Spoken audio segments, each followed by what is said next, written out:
সবাই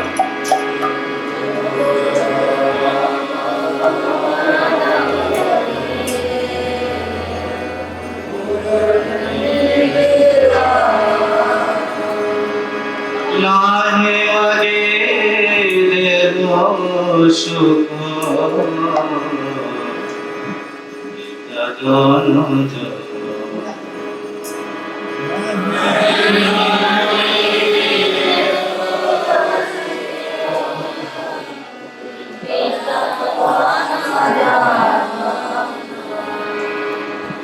প্রভু তব পদ দেব সুখ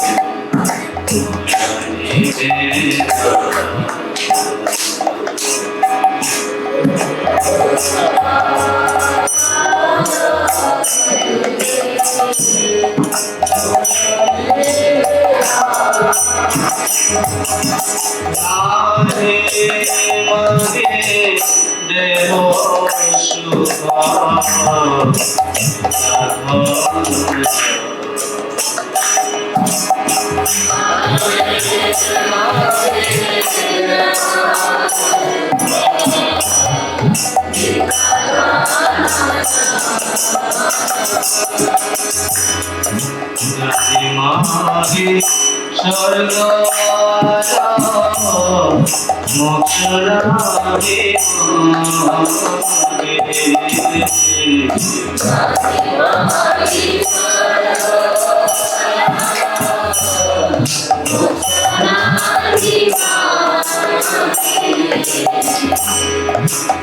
করিবার দেবদের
বিষয়ে যে প্রীতি আশ্রয়ে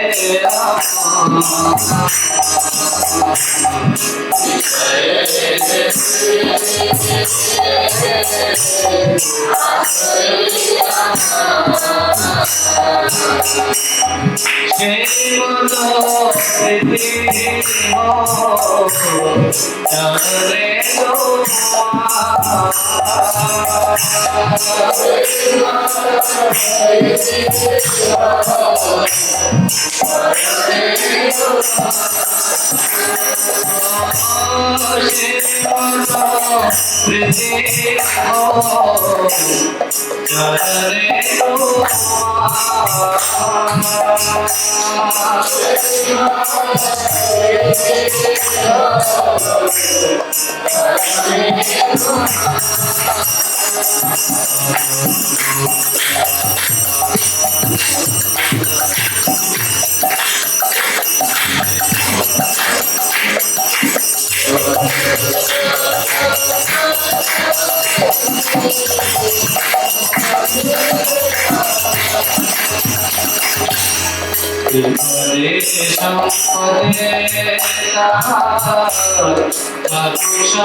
পশুপক্ষী হয়ে থাকে সজীবানি হয়ে থাকে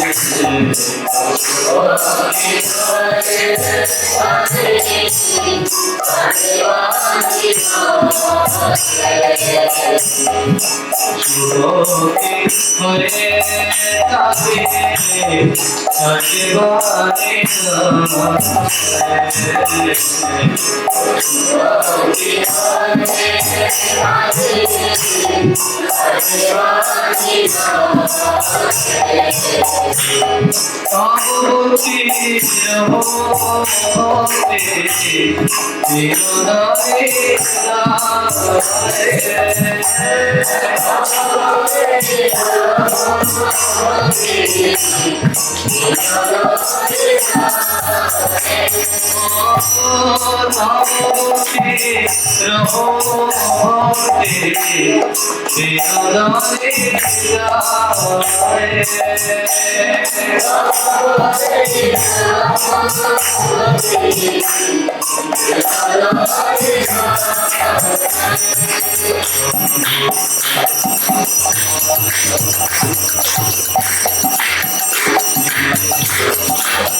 Krishna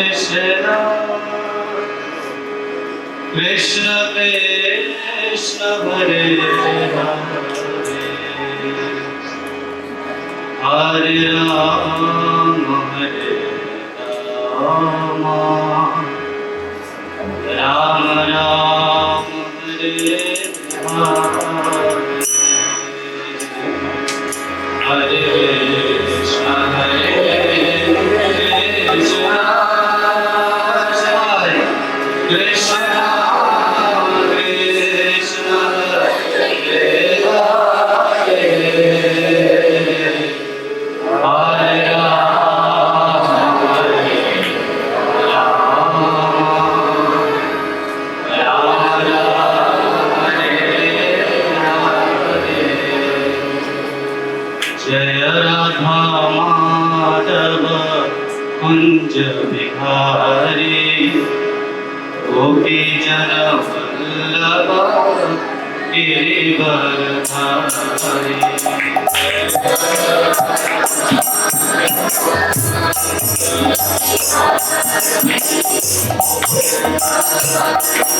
Kunja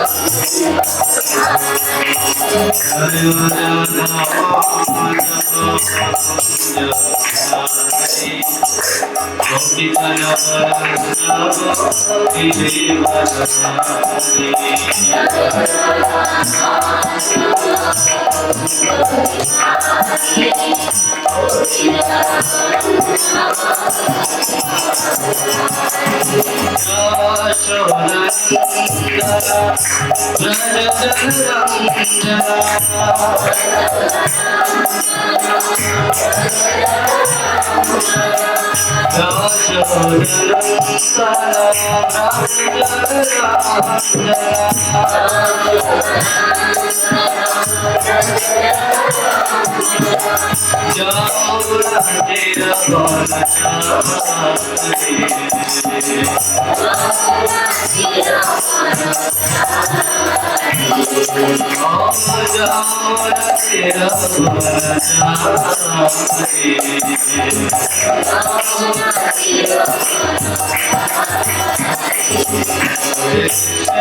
Krishna Krishna Hare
Hare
Hare Krishna.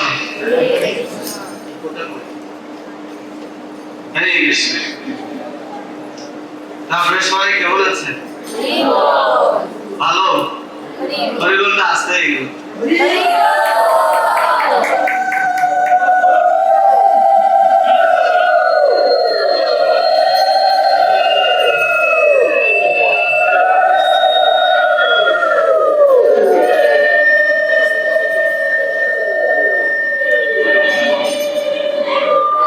হরে কৃষ্ণ। আজকে আমরা একটা টপিক আলোচনা করব। এটা 20। আপনারা 2টা 20 পর্যন্ত আমাকে সময় দিতে পারবেন? পারবেন? দেখি 2টা বাজে তো সব পেট খিদা লেগে যাবে। আচ্ছা আজকে একটু সহ্য করার সময়, কেন? কারণ কালকে বিবাহ গিয়েছে না, সেই জন্য হয়তো কালকে আপনারা অনেকে ভালো পোশাক পেয়েছে, সেই জন্য আজকে একটু 2টা 20 পর্যন্ত আমাকে একটু সময় দেন, ঠিক আছে? তো আমরা একটা টপিক নিয়ে আলোচনা করব, সেটা হচ্ছে যে রামায়ণের আলোকে, ঠিক আছে?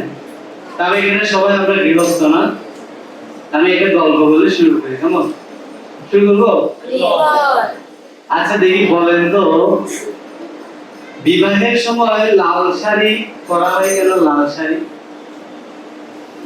জানেন? লাল ফ্রক পরেন, লাল শাড়ি, আবার বড় লাল জামা পরে। লাল শাড়ি কেন পরে জানেন? কারণ হচ্ছে ঘূর্ণিঝড় আসলে মহাবিপদ সংকেতে কি ফ্ল্যাগ দেওয়া হয়? লাল না মহাবিপদ সংকেত। এটা মহাবিপদ সংকেত হচ্ছে যে এটা লাল শাড়ি পরা হয়, বুঝছেন? মহাবিপদ সংকেত কি কি? কালকে 2 জনের বলি হয়ে গেল না, ঠিক আছে? 2 জনের বলি হয়ে গেল, আজকে দিয়ে শুরু হবে। তো বলা হচ্ছে যে বিয়েতে যখন বাজনা বাজে, বিয়েতে যখন বাজনা বাজে তখন কে কান্না করে আর কে হাসে? কে বলে? আপনারা বলেন। মেয়েরা কান্না করে আর কে হাসে? এটার মানে কি? বাজনা বাজতে কান্না করার কারণ এটার মানে বলা হচ্ছে যে আজকে আমি কেক কিনে নিচ্ছি আর সারা জীবন তোমাকে খাবো, ঠিক আছে? তো এই যে বিষয়গুলো, এগুলো একটা বিষয়ের উপর আধারিত। এই যে গৃহস্থ বলেন, বিবাহ বলেন, এই যে সমস্ত গল্পগুলো, এই যে একটা বিষয়ের উপর আধারিত। সেই বিষয়টা কি জানেন? কি যে বলেন তো, কি বলতে পারবেন? সেই বিষয়টা হচ্ছে যে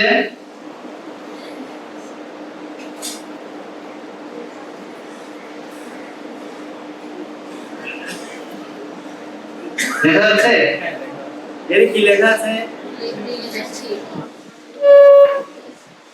কি লেখা আছে? রিলেশনশিপ। রিলেশনশিপ মানে কি? সম্পর্ক। তো রিলেশনকে দেখেন এখানে দুইটা ভাগে ভাগ করা হয়েছে না? একটা হচ্ছে কি ওই নিচে লেখা দেখা যাচ্ছে।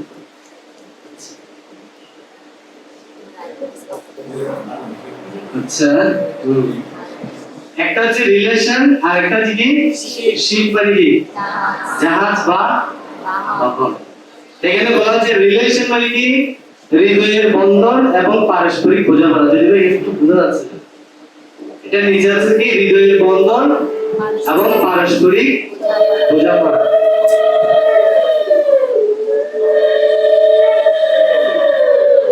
ঠিক আছে? আর একটা বিষয় হচ্ছে কি শিপ বা বাহন। বাহন মানে হচ্ছে কি যা আমাদের এই সম্পর্কটাকে গন্তব্যে নিয়ে যায়।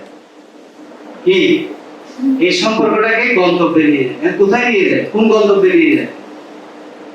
তো বলা হচ্ছে যে হার্ভার্ড ইউনিভার্সিটি পৃথিবীর কয়েকটা ইউনিভার্সিটির মধ্যে একদম অন্যতম একটা ইউনিভার্সিটিতে এই শব্দটা নিয়ে রিলেশনশিপ, এই শব্দটা নিয়ে প্রায় 82 থেকে মানে 80 থেকে 90 বছর কয়েকজন বিজ্ঞানী গবেষণা করেছে। কি গবেষণা করেছে? কিসের উপরে? এই রিলেশনশিপ। একটু মনোযোগ দিয়ে শুনবেন।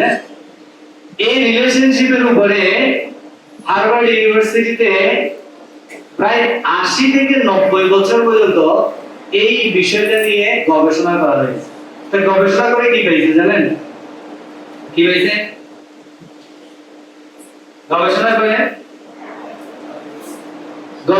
করে পেয়েছে যে আমাদের এই জগতের ম্যাক্সিমাম সম্পর্কগুলো অসুস্থ বা আনহেলদি রিলেশনশিপ বলা হয়।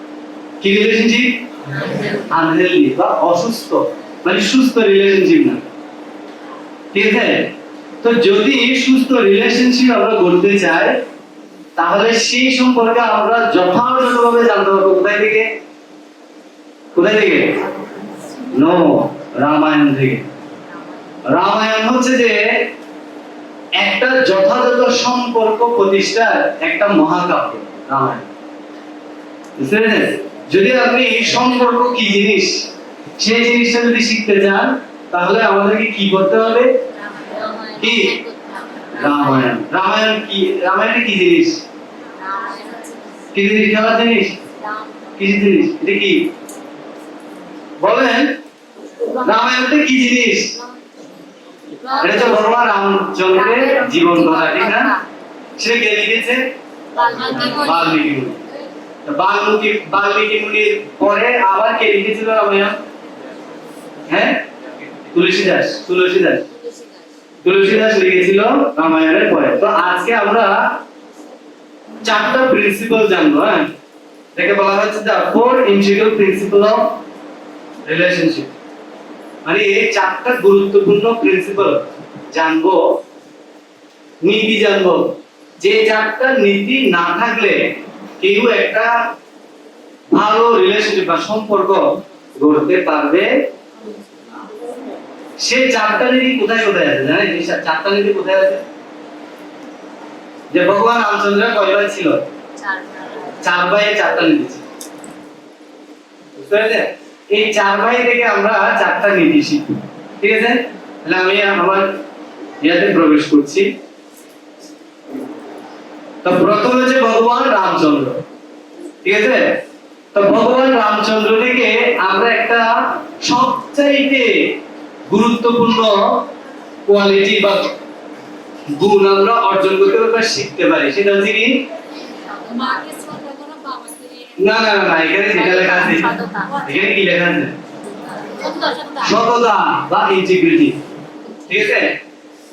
তো এই শব্দটা যদিও বা শুনতে খুব সহজ, কিন্তু এই শব্দটাকে জীবনে প্রয়োগ করা বা পালন করা টু মাচ ডিফিকাল্ট, অনেক কঠিন। এই জগতে সততা বজায় রাখা এটা খুব বেশি কঠিন, খুব। বুঝে গেছে? এই সততাটা কি জিনিস সেটা আমরা ভগবান রামচন্দ্রের জীবন থেকে আমরা আজকে একটু জানবো। ঠিক আছে? ওকে।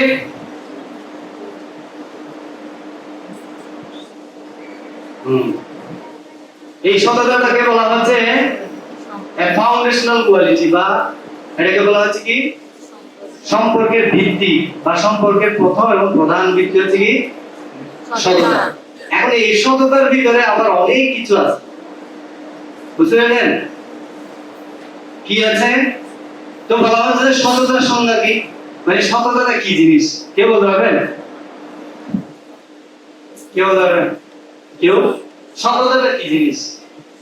আমরা তো ছোটবেলা থেকে অনেকবার শুনেছি সততা সততা সততা, না?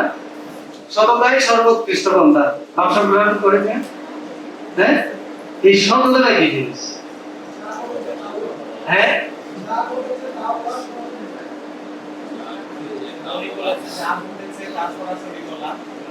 যা ঘটেছে তা সরাসরি বলা, কাছাকাছি আসছে। দেখি আমরা তাহলে একটু দেখি।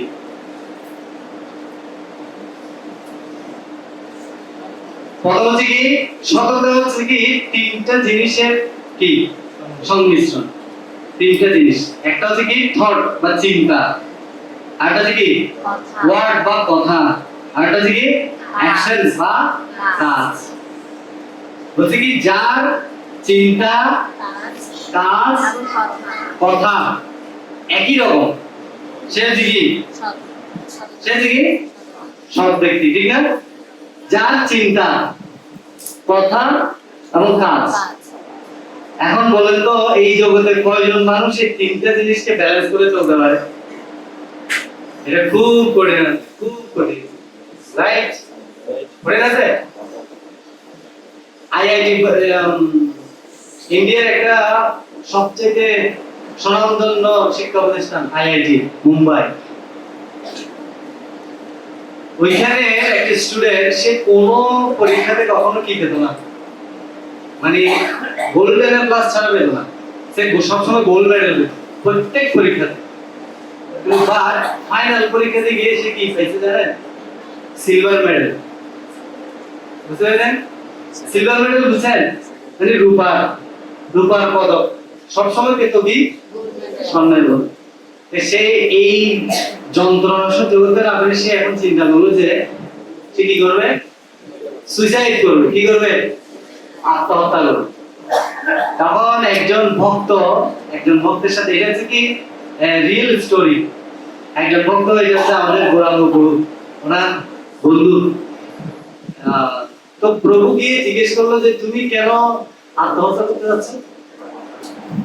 বলে আমি কোন পরীক্ষাতে কখনো কি পাইনি, মানে সিলভার রৌপ্য পদক পাইনি, আমি সব সময় কি পেয়ে এসেছি? গোল্ডেন পদক পেয়ে এসেছি, না স্বর্ণ পদক পেয়ে এসেছি। কিন্তু এই একটা পরীক্ষাতে আমি কি রূপার পদক পেয়ে গেছি। এইটা আমার এই মানে যন্ত্রণাটা আমি আর সহ্য করতে পারছি না, সেজন্য আমি কি করব? ঠিক সেম পরীক্ষাতে আর একজন ব্যক্তি, আর একটা স্টুডেন্ট 5 বিষয়ে ফেল করছে। কয় বিষয়ে? সে 5 বিষয়ে ফেল করে ওই ইউনিভার্সিটির যে বারান্দা প্লেগ্রাউন্ডে গিয়ে সে সবাইকে সান্ত্বনা দিচ্ছে। তোমরা অনেকেই ফেল গেছে না, সবাইকে যে যারা ফেল গেছে তাদের কি করছে? ভাই চেষ্টা, আবার পরবর্তী আবার চেষ্টা কর, তাহলে হয়ে যাবে। আমি তোদের জন্য প্রার্থনা করবো, আশীর্বাদ করছি তোরা যাতে পাস। এই কি ও কি করছে? স্বর্ণপদক পাইছে? ও কি করছে? এখন ও হচ্ছে যে ফেল গেছে, ও হচ্ছে গৌরাঙ্গ গুরু কি ফ্রেন্ড, একই ক্লাসমেট। তো গৌরাঙ্গ গুরু কি ওকে জিজ্ঞেস, ঠিক আছে এই তো 5 বেশি হয়ে গেছে, এটা খুব চিল করে আছে দেখি। তো বলছে ভাই রিয়াজ ভাই কি তো তোমার ফিলোসফিটা কি? তুমি ওইদিকে একজন সারা জীবন কি পেয়ে আসছে, স্বর্ণপদক পেয়ে আসছে, এখন একটা রূপার পদক পেয়ে সে সুইসাইড করবে, আর তুমি ফিল কি এর দেখতে তুমি খুব চিল করে আছো, ঘটনা কি তোমার ফিলোসফি? বলতে এত চিন্তা করে লাভ আছে? বলি কি পরীক্ষা দিছি এটা হচ্ছে আমার কাজ, আর ফেল করে এটা হচ্ছে স্যারের কাজ, তো স্যারের হচ্ছে আমার কাজ, আমি বুঝি এটা নিয়ে এত টেনশন করে কি যায়, ঠিক না? তো যাদের চিন্তা কথা এবং কর্ম একই না, সে সম্পর্কটা কখনো কি হয় না, কি হয় না? হ্যাঁ, যেমন গোল্ডেন পেয়েছে যে ছেলেটা, সে চিন্তা করেছিল যে কি কি পাবে, আবার গোল্ডেন পাবে, কিন্তু পেয়ে গেল কি? তার মানে এখানে কোনটার সে ঘাটতি ছিল? কাজ। তার মানে এই পরীক্ষাতে সে ভালো এফোর্ট দেয় নাই, কোনটা ঘাটতি ছিল? কাজের। আর যে ফেল গেছে তার কোনটা ঘাটতি ছিল? চিন্তা। হ্যাঁ হ্যাঁ, কোনটা? চিন্তা এবং অ্যাকশন, দুইটারই ঘাটতি ছিল। সে চিন্তা করে না যে আমাকে ভালো রেজাল্ট করতে হবে, এটা চিন্তা করে না। তো ভালো রেজাল্ট যেহেতু করতে হবে না, তাহলে এত বড় লাভ কি? ফেল গেলে ঠিক। তো যখন কারো এই তিনটা জিনিস একসাথে চলবে না, তো সেটা জাগতিক ব্যক্তিদের ক্ষেত্রে এরকম, আর আমরা যারা ভক্ত হয়েছে তাদের তো কোনো কথাই নেই। তো সো এইটা খুব খুব একটা মারাত্মক জিনিস। যেমন মনে করেন আপনারা যখন রথযাত্রাতে কালেকশন করতে যান, ঠিক আছে, অনেক ব্যক্তিরা অনেক টাকা দিয়ে দেয়, দেয় না? দেয়। সেটা কিসের ভিত্তি? নো নো নো, এই যে ওই ব্যক্তিগুলো, যে ব্যক্তিগুলো টাকা দেয়, তারা এই তিনটা জিনিস চিন্তা করে না, না এই প্রভুটা উনি কথা যেরকম, ওনার কাজ যেরকম, ওনার চিন্তা এগুলো সব খুব ভালো, সেগুলো আপনারা হয়তো জানেন না, কিন্তু তারা সেটা আলোচনা করে। বুঝতে পেরেছেন? যেমন আমি যখন গতবার ক্লাস দিতে এসেছিলাম, আমি এখান থেকে বের হওয়ার পরে এখানে অনেকজন ভক্তের অনেকে খুব সুনাম করছে, প্রভু অনেক ভালো, যে পরিশ্রম করে, যে সেবা করে, প্রভু যেরকম যা বলবে, উনি যা বলবে অ্যাড্রেস তাই করে দিয়ে না। আপনারা এটা অনেকে হয়তো জানেন, ঠিক না? আপনি তো মনে করতে পারেন হ্যাঁ ভগবানের আশীর্বাদ তো থাকে, ভগবানের আশীর্বাদ না থাকলে, গুরুদেবের আশীর্বাদ না থাকলে আমরা কখনো একজনের কাছ থেকে কিছু প্রণামী আনতে পারি না, ঠিক না? এটা তো আছে, কিন্তু পাশাপাশি আপনি যখন যাচ্ছেন আপনারা একটা ফেস ওনাদের সামনে তৈরি হয়েছে, সেই জন্য আপনাকে এই টাকাটা সে দেয়। এই তিনটা জিনিসের কম্বিনেশন ওরা চিন্তা করে, এটা আপনি চিন্তা করতে পারছেন। আপনিও তো যখন, আমরা যখন যারা ভক্ত যখন কাউকে প্রচার করি, আমিও প্রচার করার সময় আমিও কিন্তু এই জিনিসটা চিন্তা করি না, ও আসো ফালতু, ঠিক না? ওর সাথে বেশি কথা বলিস না, ঠিক আছে, হাই হ্যালো হাই হ্যালো, কেন?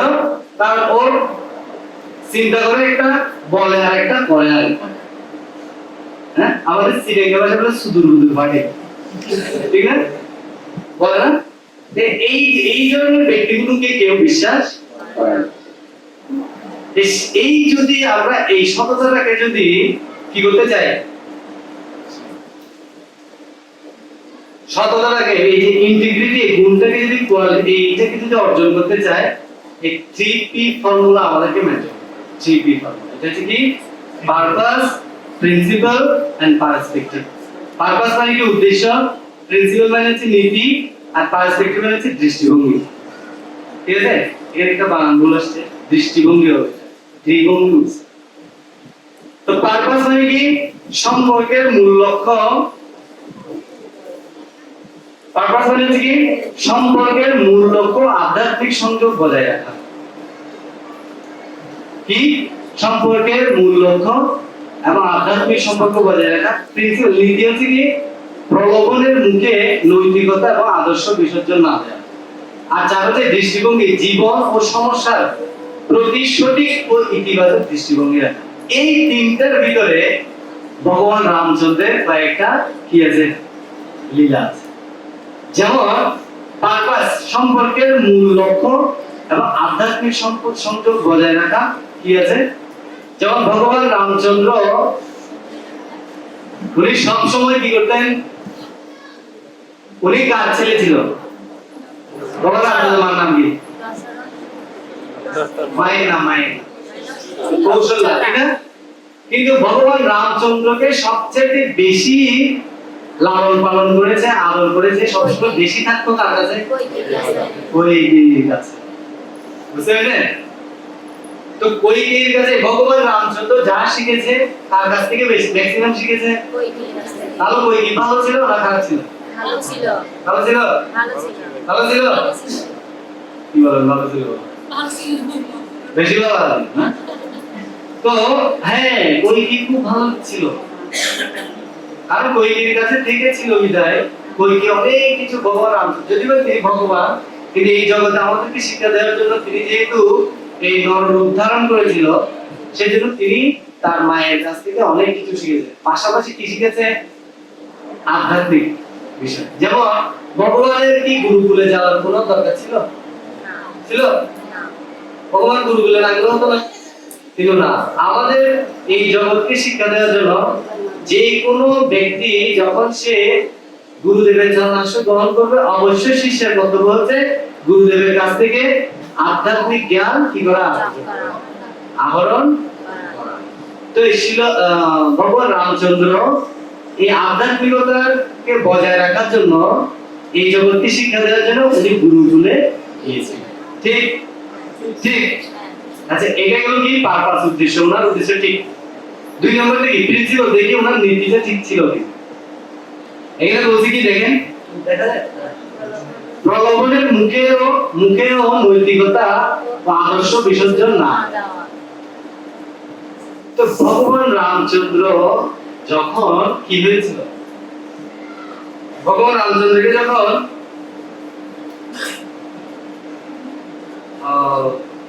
রাজ্যাভিষেক থেকে মাতা কৈকেয়ী যখন দশরথের কাছে গিয়ে বলছে আমার দুইটা, তুমি যে আমাকে দুইটা বর দিবে বলছি না, এই দুইটা বর এখন দাও।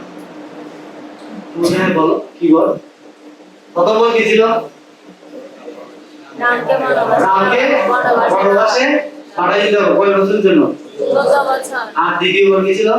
ভারতের সিংহাসনের রাজা, বড় অযোধ্যার রাজা।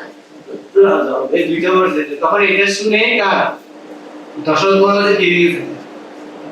মাথায় কি বাস বসে, কিছুদিন পরে হার্ট অ্যাটাক করে চলে গেছে, ঠিক না?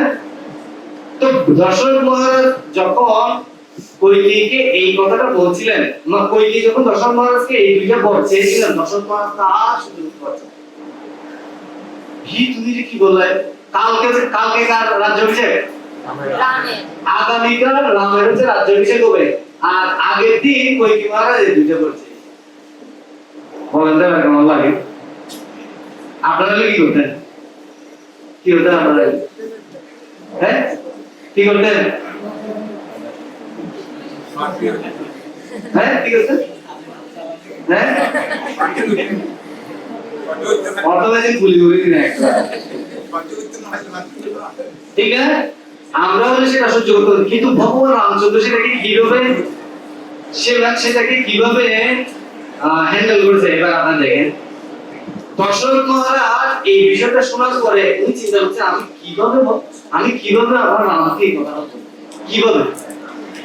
এখন জানেন যেহেতু বর চেয়েছে, এখন তো ভগবানকে বলতে হবে না? বলতে হবে না?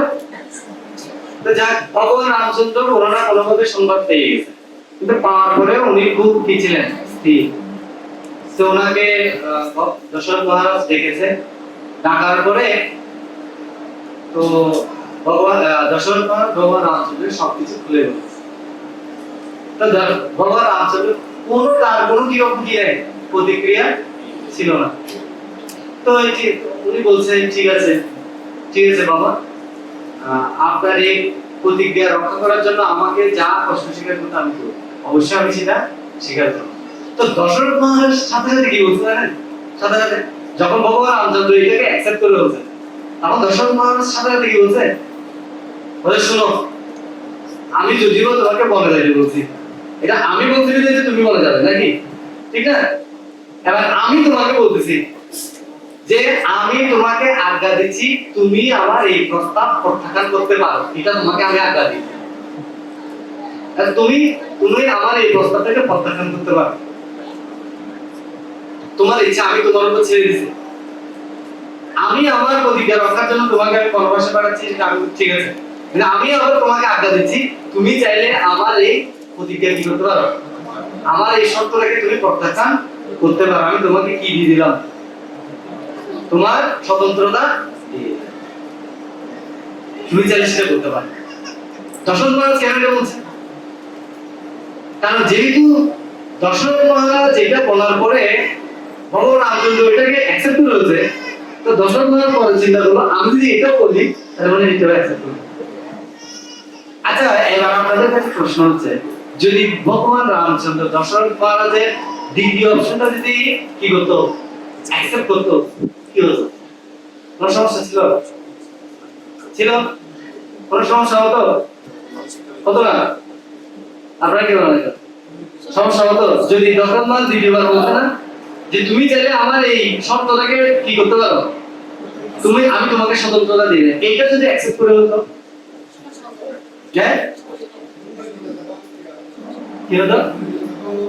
নৈতিকতা ভঙ্গ হতো। ইয়েস, প্রিন্সিপাল, নীতি। ভগবান রামচন্দ্রকে কি বলা হয়? মর্যাদা পুরুষোত্তম না? আর কৃষ্ণকে বলা হয় কি, কি বলা হয়? লীলা পুরুষোত্তম। আর ভগবান চৈতন্য মহাপ্রভুকে কি বলা হয়? কি পুরুষোত্তম? কি পুরুষোত্তম? প্রেম পুরুষোত্তম। কি বলা হয়? প্রেম পুরুষোত্তম। তো এই জন্য ভগবান রামচন্দ্র যেহেতু মর্যাদা কখনো উনি লঙ্ঘন করবে না, এই রামচন্দ্রের লীলাতে ভগবান এই জন্য এসেছে, উনি কখনো কোনো মর্যাদা লঙ্ঘন করবে, সেটা ছোটদের ক্ষেত্রে হোক বড়দের ক্ষেত্রে হোক, তখন উনি ওনার নীতিকে বিসর্জন দিবে। থার্ড নম্বর হচ্ছে কি, জীবন ও সমস্যার প্রতি সঠিক ও ইতিবাচক দৃষ্টিভঙ্গি রাখা। ভগবান রামচন্দ্রকে যখন বনবাসে যখন পাঠানো হবে, সেখানে কি খুব ভালো 5 স্টার হোটেল আছে? ছিল? হ্যাঁ ছিল? তোমার জন্য বনের ভিতরে একটা 5 স্টার হোটেল আছে, ওইখানে গিয়ে তুমি থাকবে, এখানে থাকতে হবে কোনো সমস্যা নেই, এরকম ছিল? ছিল? ছিল? কিছুই ছিল না। ভগবান রামচন্দ্র যখন অযোধ্যা থেকে বের হচ্ছে, তখন ভগবান রামচন্দ্র, মাতা সীতা আর কি ভ্রাতা লক্ষণ কেউই জানতো না যে কোথায় যাবে, কি খাবে, কোথায় থাকবে। তার তিনজনে কেউ, কিন্তু তারা কখনো তাদের চিন্তাকে কখনো নেগেটিভ করে নাই। যাওয়ার পরে যখন অনেক কষ্ট পাচ্ছিল না, খালি পেয়ে গেছে না, খালি পেয়ে গেছে না, খালি পেয়ে গেছে, খেয়েছিল কি কন্দমূল খাইতে। কন্দমূল মানে কিছু কিছু বৃক্ষের শিকড় গুলো খাওয়া যায়, কন্দমূল খেয়েছিল, ফল খেয়েছিল, পাতা খেয়েছিল, ঠিক না? তো 2-3 কয় বছর খেতে হবে এরকম? তো 2-3 দিন খাওয়ার পরে যদি একটু লাইতো বুঝছিল না। যদি কেন এটা বলেনি? কারণ আমার বাবার প্রতিজ্ঞা, কাকে রক্ষা করতে হবে? আমাদের রক্ষা।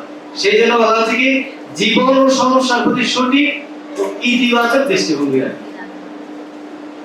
তো আমাদের জীবনে যদি পারপাস, প্রিন্সিপাল এন্ড পার্সপেক্টিভ, এই তিনটা জিনিস যদি মানে উদ্দেশ্য, নীতি এবং সঠিক দৃষ্টিভঙ্গি যদি ঠিক না থাকে, তাহলে কি হবে?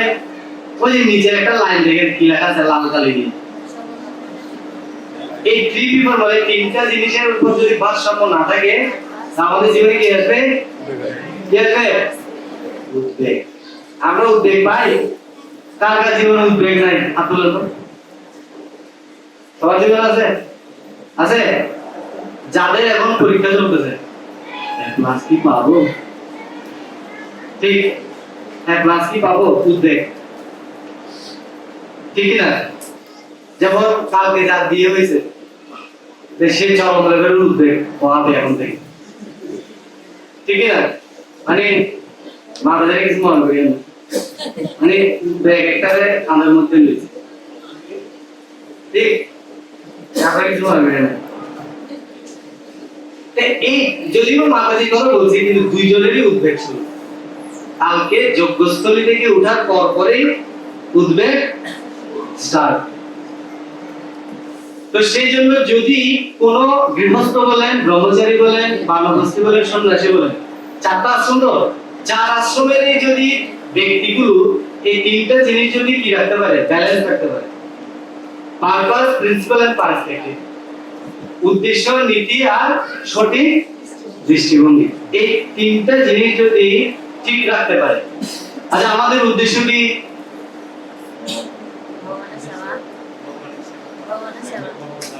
ভগবানের কাছে ফিরে যাওয়া উদ্দেশ্য। নীতি কি? হ্যাঁ, ইয়েস, গুরুদেব যখন আমাদেরকে প্রতিজ্ঞা করেছিল দীক্ষার সময়, না শোনো বলা জপ, চার নিয়ম পালন, আর কি আর কি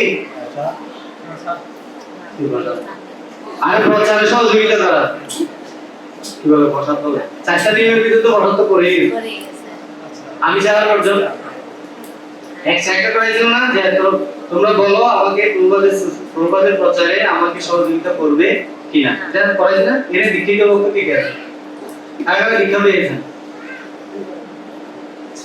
তো গুরুবাজ আমাদেরকে প্রতিজ্ঞা করিয়েছিল, তো যারা এই তিনটা প্রতিজ্ঞা রক্ষা করতে পারবে না, তারা প্রিন্সিপাল থেকে কি হয়ে যাবে, বাদ পড়ে যাবে। তিন নম্বর হচ্ছে কি, সঠিক দৃষ্টিভঙ্গি। সঠিক দৃষ্টিভঙ্গি মানে কি, জীবন এই ভগবত ভক্তি পালন করতে গেলে অনেক রকমের বাধা বিঘ্ন আপনাকে পাওয়া যাবে, ঠিক আছে না? অনেক রকমের। এক ভক্ত গ্রাম থেকে শহরে গেছে পড়াশোনা করতে, স্টুডেন্ট কোথায় গেছে, শহরে গেছে পড়াশোনা করার জন্য। তো সে তো ছোটবেলা থেকে গ্রামে ছিল, তো সে সবসময় কি খেত, দুধ খেত, দুধ, মানে মা বাবা তাকে সবসময় দুধ খেয়ে খাওয়াইছে। শহরে যখন দেখেন শহরের ছেলেমেয়েরা তো আর দুধ খায় না, তারা কি খায়, কি খায়, মদ খায়। একটা ক্লাস পার্টি হয় না, ক্লাস পার্টিতে গিয়ে সে বলতেছে, যখন সেখানে মদের আয়োজন করে, এখন ওই ছেলেটা গ্রামের ছেলেটা জিজ্ঞেস করছে, বন্ধু এগুলো কি, মদ। ও তাই, আমি কি খাই, আমি বাবু এগুলো খেতে পারবো না। কেন, কি বলিস, তোর মধ্যে এরকম জল মদ রাখা তাহলে কি, না না ভাই, তুই কেন, তুই কি এগুলো কখনো খাস নাই, জয় শ্রী শ্রী জগন্নাথ বলদেব সুরতমনারায়ণ, কি তুই কি কখনো এগুলো খাস নাই? বলে না, আমি তো ছোটবেলা থেকে দুধ খেয়েছি, সবাই দেখি এগুলো দুধ খাই বলে। আরে একবার এটা খেয়ে দেখ, ওইটা থেকে আরো বেশি শক্তিশালী। বলে কিরকম শক্তিশালী? বলে আচ্ছা বলতো, তুই এই দুধ খাওয়ার পরে এই দেহটাকে এক ধাক্কা দিয়ে দিতে পারবি না? এইরকম শক্তি তো নাই। বলে এইটা দিলে এক ধাক্কা দিয়ে নিয়ে দিতে পারবি। কি বল, কি কেমনে? বলে না, আমি দেখাচ্ছি। ও এমন খাওয়া খাইছে, কে? বন্ধু গ্রামের ছেলে না, বন্ধু এমন খাওয়া খাইছে, চোখ খুললে আর সব কি ঘুরাচ্ছে। তো দেয়ালকে এক ঘুষি মেরে ও দুই হাত পিছনে চলে আসে। বল দেখছো, দেয়ালকে আমার থেকে দুই হাত চলে গেছে না, দেখছো কি শক্তি দেখছো, তুই এটা খেয়ে পারবি? বলছে আরে ঠিক তো, এখানে বলা হচ্ছে কি, জীবন সমস্যা প্রতি সঠিক ও ইতিবাচক দৃষ্টিভঙ্গি রাখে। আমাদের জীবনে অনেক রকমের প্রতিবন্ধকতা আসবে, বাট আমি আমার দৃষ্টিভঙ্গি, নীতি, উদ্দেশ্য থেকে যাতে আমি কখনো বিচ্ছিন্ন না, এইদিকে সবচেয়ে বেশি খেয়াল রাখতে হবে। যেহেতু এখানে অনেক স্টুডেন্ট আছে, ঠিক না, স্টুডেন্টদের এই প্রবণতা সবচেয়ে বেশি, সবচেয়ে। এখানে এইচএসসি পরীক্ষা দিতে গিয়ে, এইচএসসি মানে এখন বাইরে শহরে গিয়ে পড়াশোনা করবে এরকম কেউ আছে? একজন, আরেকজন শহরে গিয়ে পড়াশোনা করবে, খুব ডেঞ্জারাস জীবন এটা। ঠিক না? বাবা মা তো এখান থেকে মনে করে ও আমার ফুলা তো শহরে পড়ে, আমার মাইয়া তো শহরে পড়ে। কি যে করে, কোথায় যে পড়তেছে কৃষ্ণই জানে। ঠিক না? ঘর থেকে তো বের হচ্ছে খাতা কলম নিয়ে, কিন্তু ওইখানে যাওয়ার পরে কোথায়? হ্যাঁ, গাছতলে গিয়ে বাদাম খাচ্ছে। আর বাকিটা বললাম না। এই হচ্ছে জীবন। সো এটা বি কেয়ারফুল। এই জায়গাতে আমরা কখনো কি করতে পারি না, বুঝে গেছেন? তো যদি আমরা এই তিনটা জিনিস যদি আমরা এই করতে চাই, আমরা যদি মেনটেন করতে পারি, তখন একজন ব্যক্তি আমার প্রতি কি জন্মাবে? কি জন্মাবে? আমরা যদি উদ্দেশ্য, আমার যদি উদ্দেশ্য, নীতি আর দৃষ্টিভঙ্গি এই তিনটা যদি যদি ঠিক থাকে, তাহলে একজন ব্যক্তি আমাকে কি করবে? কি করবে? বিশ্বাস করবে। প্রভু এখন একটু প্রসাদটা একটু পরে দিতে বললেন, তাহলে এখান থেকে সবাই চলে যাবে। ঠিক আছে? কারণ প্রসাদের গন্ধ ঢুকলে সবার কি হয়ে গেল। তা এখন উদ্দেশ্য বা উদ্দেশ্য, নীতি আর হচ্ছে দৃষ্টিভঙ্গি, এই তিনটা যদি ঠিক থাকে, তাহলে আমাদেরকে একজন ব্যক্তি কি করবে? কি করবে? বিশ্বাস করবে।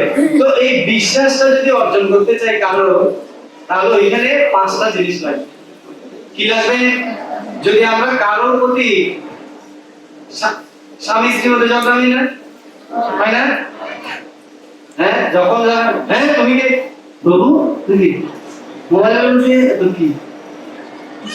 এই কি দাও তুমি আমাকে বিশ্বাস করতে দাও। ঠিক না?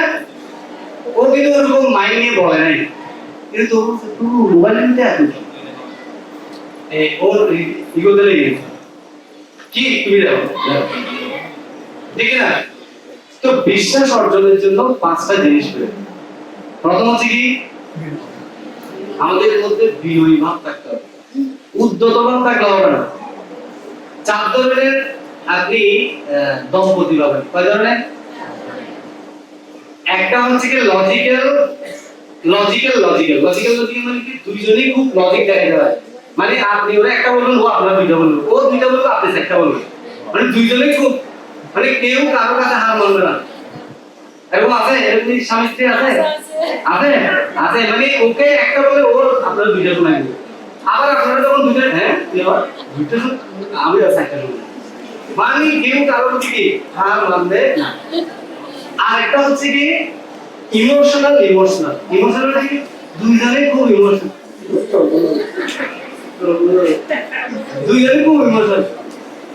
ঠিক আছে? এবার আরেকটা ধরনের দম্পতি আছে যে হয় স্ত্রী লজিক্যাল, প্রভু হচ্ছে ইমোশনাল। ঠিক আছে? আরেকজনের দম্পতি আছে যে স্ত্রী ইমোশনাল আর প্রভু হচ্ছে লজিক্যাল। এই চার ধরনের দম্পতি আপনারা দেখবেন, খুঁজতে পাবেন, এবং আপনারা নিজেকেও চিন্তা করতে পারেন আমি কোন ক্যাটাগরির ভিতরে বলছি। ঠিক আছে? আমরা কি লজিক্যাল নাকি ইমোশনাল, নাকি লজিক্যাল ইমোশনাল, নাকি ইমোশনাল লজিক্যাল? চার ধরনের কি আছে দম্পতি। তো এই যদি কেউ যদি সবচেয়ে সমস্যা হয় কোনটাতে বলেন তো? এই চার ধরনের মধ্যে কোনটাতে সমস্যা বেশি? লজিক্যাল না, সবচেয়ে সমস্যা বেশি ইমোশনাল আর লজিক্যাল। সেটা হতে পারে স্ত্রী ইমোশনাল, প্রভু লজিক্যাল, বা প্রভু ইমোশনাল, স্ত্রী লজিক্যাল। ঠিক আছে? এইটাতে হচ্ছে সমস্যা বেশি। যেমন লজিক্যাল হলে কি হবে? মানে ও ওরে মারে দুইটা মারামারি করে আমাদের কিছু তোমার আওয়াজ হবে প্রথমে কি হ্যাঁ এক দম্পতি ওরা ওদের খুব ঝগড়া লাগছে, বুঝছেন? প্রচন্ড পরিমাণে ঝগড়া লাগছে। হঠাৎ করে একটা সাধু আসছে, মানে ওদেরই গুরু। তো সাধু দেখে সাধারণত ওরা কি মনে করেছে, ঝগড়া মনে করেছে। সে এসে বলতেছে যে আমি অনেক দূর থেকে প্রচার করে আসছি, আমার তো এখন দেরি হয়ে গেছে, আমি মন্দিরে যেতে পারবো না, তো তোমাদের আমি আজকের দিনটা তোমাদের বাসায় থাকবো। এখন যখন সাধু বাসায় আর কি ঝগড়া করতে পারে, তখন সবাই সাধুর সাথে সবাই সুন্দরভাবে সকালে মঙ্গল আরতি করছে, জপ করছে। সাধু কিন্তু ভালো কত ভালো, ঠিক না? কি সুন্দর তারা ভক্তি জীবন করছে। ঠিক, এবার সাধু যখন তারপর দিয়ে বোঝাই চলে যায়, চলে যাওয়ার সাথে আমরা চলে গেছে। এই কথাটা গিয়ে ওই প্রভু, ওই ঘরের প্রভু আমার বন্ধু গিয়ে বলছে, বলে আরে কালকে এক ওষুধে এক ঝগড়া হয়েছে, চলে আসছে আমার গুরুদেব, আর ঝগড়া করতে পারেনি। পরে তো বলতে তারপর গিয়েছে, উনি ছিল ওনার সাথে ভক্তি জীবন করছে, উনি চলে যাবে, এরপর দিন আমার ঝগড়া হয়েছে। এখন ওই ব্যক্তিটা জিজ্ঞেস করছে যে এরপরের দিন আমার ঝগড়া কেন বলি? বলতে আগের দিন কিছু ঝগড়া অসমাপ্ত ছিল, এগুলো পূরণ করে নিব। এটা কি লজিক্যাল মানে হার মানতে রাজি না, যুদ্ধ বাড়ি চালাই যাও। উনকাছে শুধু 18 দিন আমরা সব তুলে করবো দাদা, ঠিক? আর ইমোশনাল হলে মানে ঝগড়া হলে ঝগড়া করছে না, গান গাইতেছে, ওরা ঝগড়া করতে চায় না। খুব ইমোশনাল, একজনকে এত বেশি ভালোবাসে এই বলার মতো না। এখন সমস্যা কোন জায়গায় বলছিলাম, ইমোশনাল এন্ড লজিক্যাল, এইটা হচ্ছে সমাজে কি মনে করেন স্ত্রী হচ্ছে ইমোশনাল আর প্রভু হচ্ছে লজিক্যাল। উনি খুব যুক্তি দেখাতে পারে, স্ত্রী কোনোদিন ওই প্রভুর সাথে বেড়ে ওঠে। মনে করেন স্ত্রী খুব লজিক্যাল আর প্রভু হচ্ছে খুব ইমোশনাল, ওই প্রভু স্ত্রীর সাথে কোনোদিন বেড়ে ওঠে না। আপনি ওকে কখনো আলাদা করবেন না, কখনোই না। তো তাহলে সমাধানটা কি? সমাধানটা হচ্ছে যে এখানে সমাধানটা দেখ, যে ইমোশনাল ব্যক্তি তাকে সহ্য করা, চুপ করে রাখা। স্ত্রী বলছে হ্যাঁ তুমি কেন বোঝাই, আরে কারণ ওকে চিন্তা করতে হবে আমি যদি এখন ওকে কিছু বলি, ও আমারও দিচ্ছে একটা বলবো আমি কিছু বলবো, তাতে ওরকম ভালো চুপ থাকা ভালো, চুপ করে থাকা। এটা হচ্ছে যে কি বুঝতে পেরেছেন? এটা হচ্ছে যে কোনো একজনকে আপনাকে কি করতে হবে, যে বিশেষ করে যে ইমোশনাল তাকে কি করে রাখতে হবে, তাহলে আমাদের ভিতরে বিনয় গুণটা ধীরে ধীরে সহ্য দিয়ে করতে পারবে। তার ভিতরে ধীরে ধীরে কি আসবে? এক দুই নম্বর হচ্ছে কি বিচার। আপনি বিচার করতে পারবেন কোনটা ভালো কোনটা মন্দ, কোনটা ভালো কোনটা মন্দ। এই বিচারটা নাই দিলে আমরা ম্যাক্সিমাম বিশেষ করে যারা টিনেজার, যারা ইয়াং ছেলে মেয়ে, তারা এই জায়গাতে এসে ভুলটা করে দেয়। তারা অধপতিত হয় কোথায়? স্কুল কলেজ এগুলো কোনো খারাপ কিছু খারাপ, কিন্তু তবুও সে বাইরের জগতে গেলে সে কি হয়ে যাচ্ছে, উল্টাপাল্টা হয়ে যাচ্ছে না। এই সেকেন্ড বিচার করতে জানে, বুঝলেন? 3 নম্বর হচ্ছে কি বিবেক। যখন সে বিচার করতে পারবে না, তার বিবেক আর কাজ করে। আর ওই যে গ্রাম থেকে আসছে যে দুধ খাওয়া লেগেছে, ওর বিচার করতে পারে না, কি দেয় ওটা হয় ওটা এক খুশি দিয়ে দিতে দেয়ালটার উপর দিয়ে দিয়ে গেছে সামনে দিয়ে, তাহলে কি দেয়ালটা দিয়ে সামনে দিয়ে গেছে, কিন্তু বিচার করার ক্ষমতা না রয়েছে, তার বুদ্ধিও আছে, সেও দেখ এক দুধ মারে। 4 নম্বর হচ্ছে কি কারো যখন বিনয় বিচার বিবেক এই তিনটা জিনিস একদম কি সঠিক থাকবে, তখনই তার জীবনে কি আসবে, কি আসবে? এই যে এখানে যারা সাধুদেরকে দেখছেন, এখানে যারা সাধু ব্যক্তিরা আছে, তাদের জীবনে হয়তো এটা আমরা জানি না, কিন্তু তাদের জীবনে তিনটা জিনিস ঠিক ছিল, সেজন্য তারা ধীরে ধীরে বৈরাগ্য জীবন যাপন করতে পেরেছে। ঠিক আছে? আর যখন এই 4টা জিনিস কমপ্লিট হবে আপনার জীবনে, তখনই আসবে কি এই জন্যই সাধুরা যখন কোন ব্যক্তিদের কাছে যায়, পবিত্র পরিণাম করেন বা কিছু ভগবানের জন্য কিছু প্রণামী দেন, একটা গ্রন্থ নেন, এভাবে যখন বলবে তখন তারা নেয় না। কেন? তার প্রতি তার কি জেগেছে, বিশ্বাসটা জেগেছে। তো বলা হচ্ছে যে এই বিশ্বাসের ভিত্তি কি? কি নিঃস্বার্থপর। নিঃস্বার্থপর মানে কি? এটা হওয়া খুব ডেঞ্জারাস, খুব ডিফিকাল্ট। এই জগতে স্বার্থপর না হওয়া খুব খুব কম ব্যক্তি পারে, ঠিক না?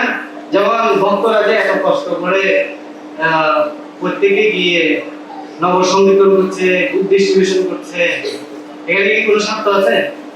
সে যে এই যে সারা জীবন এত কষ্ট করছে, সে সারা জীবন যদি এত কষ্ট করে যদি কোনো একটা কারখানাতে চাকরি করতো, সে অনেক টাকা পাইতো না?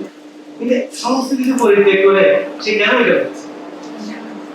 হ্যাঁ, কারণ তার ভিতরে ওই যে চারটা জিনিস, উপরে যে চারটা জিনিস এসেছে, সেজন্য সে তার প্রতি, তার ভগবানের প্রতি বিশ্বাস জেগেছে। আর উনি ভগবানের প্রতি বিশ্বাস, ওনার যদি ভগবানের প্রতি বিশ্বাস এসে যদি দেয়, ওনার প্রতি অন্য ব্যক্তিদের বিশ্বাস। ঠিক আছে? এবার সেকেন্ড হচ্ছে কি লক্ষণ। ঠিক আছে? লক্ষণের আরেক নাম কি? এখানে লেখা আছে, দেখেন, লক্ষ্মী সম্পন্ন। ওনার প্রণাম মন্ত্রের মধ্যে আছে, ওনার নাম হচ্ছে কি লক্ষ্মী সম্পন্ন। লক্ষ্মী সম্পন্ন মানে কি? লক্ষণ যেখানে দেখবেন সেখানে লক্ষ্মী বা ধন সম্পদের কোনো অভাব ছিল না। এখন তাহলে প্রশ্ন হচ্ছে, যখন 14 বছর এখানে গেছিল, কি এর সাথে কি ছিল? ধন সম্পদ ছিল? বাবাকে বলছে, বাবা কিছু দিয়ে দাও বললাম, বলছিল কিছু তো ছিল না। তাহলে উনি লক্ষ্মী সম্পন্ন হলো কি করে? প্রশ্ন করতে পারে না কি করে উনি লক্ষ্মী সম্পন্ন হলো? মানে আমরা প্রণাম মন্ত্রে যে লক্ষ্মী সম্পন্ন লেখা আছে, তাহলে উনি কিভাবে লক্ষ্মী সম্পন্ন হলো? যখন 14 বছর বনবাসে ছিল, তখন ওনার কাছে কিছুই ছিল না। তাহলে লক্ষ্মী সম্পন্ন কেন হলো? রামের সেবা করার ফলে। তাহলে দেখি আমরা আরেকটা দেখি, জানতে চাই আমরা এই জগতে সাকসেস বলতে কি বুঝি, কেন উনি লক্ষ্মী সম্পন্ন, এটা আমি এই কথাটা বলার পর আমি বলছি। ঠিক আছে? আমরা এই জগতে সাকসেস বলতে কি বুঝি? সাকসেস সফলতা। ওইখানে লেখা আছে, দেখেন, তথাকথিত সফলতা বলতে কি বোঝাচ্ছে? নিচে লেখা আছে, দেখেন, সম্পদ প্রাপ্তি, মানে সম্পদ, অনেক টাকা পয়সা, বাড়ি গাড়ি, ধন সম্পদ যদি হয়, তাহলে আমি কি সাকসেস। আরেকটা সাকসেস কি? আমি টাকা পয়সা, ধন সম্পদ, লোক, অনেক আমার লোকবল আছে, এই আছে, সেই আছে, সেটা কিসের জন্য? আমার কোন রকম বিপদ, আমি সব বিপদ থেকে মুক্ত। তো কেউ যদি এই জগতে অনেক ধন সম্পদ, অনেক কিছু করার পরে সে যদি মনে করে যে আই এম সিকিউর, মানে আমি নিরাপদ, হ্যাঁ, সেটাকেও এক ধরনের সফলতা বলা হয়। সেটাকে কি বলা হয়? তথাকথিত সফলতা, মানে সো কল্ড সাকসেস। সেটা হচ্ছে কি তথাকথিত সফলতা, সম্পদ প্রাপ্তি আর বিপদ থেকে মুক্তি। এটা প্রকৃত সফলতা নয়। প্রকৃত সফলতা হচ্ছে কি সম্পদ প্রাপ্তিও না, বিপদ মুক্তিও না, ভগবানের চরণে প্রভুত্ব। বুঝা গেছে? কেউ যদি ভগবানের চরণে আত্মসমর্পণ করে, তাহলে বলা হচ্ছে কি সমস্ত সম্পদ, সমস্ত বিপদ চলে যাবে। আর সমস্ত সম্পদ স্বয়ং লক্ষ্মী দেবী তার পিছন পিছন কি করবে? এরকম কোন উদাহরণ আছে? কি কে? মহাপ্রভু এত আছে কে? কৃষ্ণ লীলাতে হচ্ছে সুদামা, আর মহাপ্রভুর ইয়াতে হচ্ছে কে? শ্রীবাস পণ্ডিত, শ্রীধর ঠাকুর, খোলা হয়েছে শ্রীধর। এরা এদেরকে কখনো সম্পদ দিয়ে কি করতে পারেনি, ঠিক না? মহাপ্রভু একদিন শ্রীবাস ঠাকুরকে জিজ্ঞেস করছে, শ্রীবাস, আচ্ছা তোমার পরিবার পরিবার আত্মীয় স্বজন এগুলো আছে, তুমি টাকা পয়সা, তুমি তো কোনো ইনকাম করো না, তো ওদেরকে তুমি পরিবার মানে পরিপোষণ কিভাবে করবে? তুমি তো কোনো ইনকাম করছো না, তোমার ইনকাম করার দরকার নেই, খালি প্রতিদিন খালি আমার সাথে সংকীর্তন করলে হবে। আমি চাই তুমি তোমার পরিবারের জন্য কি এটা কি করতেছে? মহাপ্রভু শ্রীবাসকে টেস্ট করতেছে। তা আমি চাই তুমি আমার এখানেও তুমি সময় দাও, কিন্তু পাশাপাশি তোমার পরিবারের জন্য তুমি কি করো। তো শিবাসাগু বলছে যে যদি আমার এই গৃহে যদি আপনার এই সংকীর্তন আমার কারণে যদি কখনো বন্ধ হয়ে যায়, আমি গলার মধ্যে কলসি বেঁধে ত্রিবেণীতে গিয়ে আত্মহত্যা করব। কি বলবো? এইটা শোনার পরে মহাপ্রভু শিবাসাগরের প্রতি এত সন্তুষ্ট হয়েছে, কি আশীর্বাদ দিয়েছে বলে, লক্ষ্মী দেবী যদি কখনো যদি ভিক্ষা করে, তুমি কখনো ভিক্ষা করো, তুমি তোমার কখনো অভাব হবে না। হরিবল বলবেন না? লক্ষ্মী দেবীকেও যদি কখনো ভিক্ষা করতে হয়, লক্ষ্মী দেবী ভিক্ষা করবে, কিন্তু তোমার কখনো অভাব। মহাপ্রভু এতটা সন্তুষ্ট, ঠিক না? সুদামা তার স্ত্রী সুশীলা পাঠাইছিল না, যাও না তোমার বন্ধুর কাছে একটু যাও না, আমাদের এই অবস্থা একটু বলো না। সুদামা কি বলতে আসছিল? আরে ওকে যে আতিথেয়তা, সুদামা মনে চিন্তা, আরে আমাদের বেকারি খাওয়াইছে, কেমনে বলি যে তারে আমার একটু একটু ঘর বাড়ি বানাই দেয়, কেমনে বলি না বলে? তো ভগবান আছে না, হ্যাঁ, হৃদদেশে অর্জুন নিশ্চয়। হে অর্জুন, তোমার হৃদয়ে পরমাত্মা রূপে ভগবান আছে, আছে কিনা? তো যেহেতু ভগবান সবার হৃদয়ে আছে, তো সুদামা কেন আছে সেটা ভগবান জানে না। তো ভগবান তার বাড়ি থেকে দ্বারকায় আস্তে আস্তে কয়দিন লাগছিল? কয়দিন লাগছে? 22 দিন, 22 দিন পায়ে হেঁটে 22 দিন লাগছে। কয়দিন? 22। আবার পায়ে হেঁটে যেতে কয়দিন লাগছে?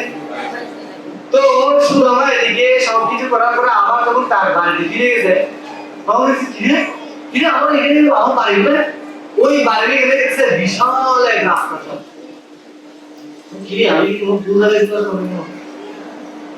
তখন আমার হঠাৎ করে দেখছে ওই রাস্তাটা থেকে কে বেরিয়ে আসে? সুদামার স্ত্রী, একদম রাজরানীর মতো। এসে বলছে, প্রভু প্রভু তুমি কে? আপনি হলে চিন্তা করছেন আমি আপনার স্ত্রী, আপনার স্ত্রী, তোমার আমার এই অবস্থা কেন?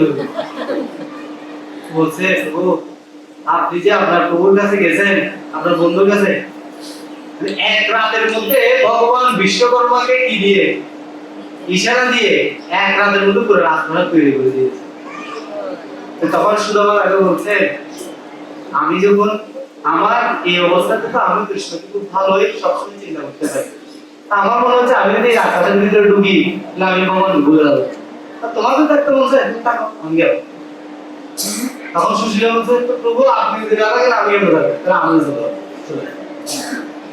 তো সম্পদ ভক্তের পিছনে পিছনে দৌড়াবে, লক্ষ্মী দেবী পিছনে পিছনে দৌড়াবে, সম্পদের জন্য কি করতে হয় না? হয় না, হয় ওনারা চাকরি করে, ওনারা খাই না, সামনে মাসের বাড়ি দেবো মাস থেকে, হ্যাঁ, আর আমাদের থেকেও ভালো খাই ওনারা কেন? আর আপনারা পয়সা করতে পারেন না, বেশি না, মাত্র 15টা 20টা এটা করবো, আমরা 15টা 20টা এটা খাই খাই, তোরা ইনকাম করে করে খাচ্ছে না, খাচ্ছে। হাতি কিন্তু ইনকাম করে, হাতি কত দূর খায়? কত? দিনে 1 টন খাওয়া খায়। কতগুলো? হ্যাঁ, একটা হাতি দিনে কয় টন খাওয়া খায়? 1 টন খাবার খায়। তো ওই কোনো চাকরি করে?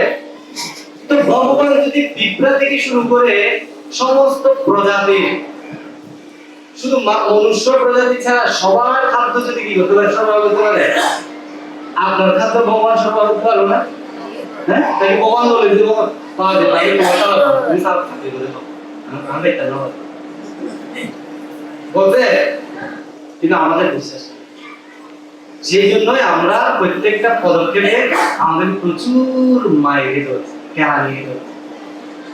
মানে ভগবানকে বিশ্বাস করি আবার করি আবার করি না, করি যখন একটা কিছু হয়ে যায়, ভগবান এই জগতে আমার দ্বারা তুই আর কারো দেখবে না, বিশ্বাস। হ্যাঁ, যখন ঘরের কারো যখন অসুস্থ হয়ে যায়, আমার পোলাটা তুমি দেখলে আর কারো দেখলে, বিশ্বাস। সেজন্য বলা হচ্ছে কি সম্পদ প্রাপ্তি, বিপদ থেকে মুক্তি, এটা তো সফলতা। প্রধান সফলতা হচ্ছে কি, সেজন্য বলা হচ্ছে কি নিঃস্বার্থ সেবাই হলো সম্পর্কের প্রকৃত সফলতা। তো লক্ষণ ছিল যে কি সেবার প্রতি, কিসের সেবার প্রতি। কিরকম সেবা করেছে, কিরকম সেবা করেছে জানেন? লক্ষণ কিরকম সেবা করেছে? 14 বছর উনি ঘুমায়নি, 14 বছর লক্ষণ ঘুমায়নি। এই 14 বছর পর্যন্ত লক্ষণ কখনো সীতা দেবীর মুখ দর্শন করেনি। শুধু কি দর্শন করেছিল? শুধুমাত্র সীতা দেবী চরণ দর্শন, মুখ দর্শন করেনি। সেটা কেমনে? যখন সীতা দেবীকে হরণ করে নিয়ে যাচ্ছিল, সীতা দেবী তার সমস্ত অলংকারগুলো নিজে ফেলে দিচ্ছিল না, যাতে বুঝতে পারে যে কোন পথ দিয়ে নিয়ে গেছে, ঠিক না?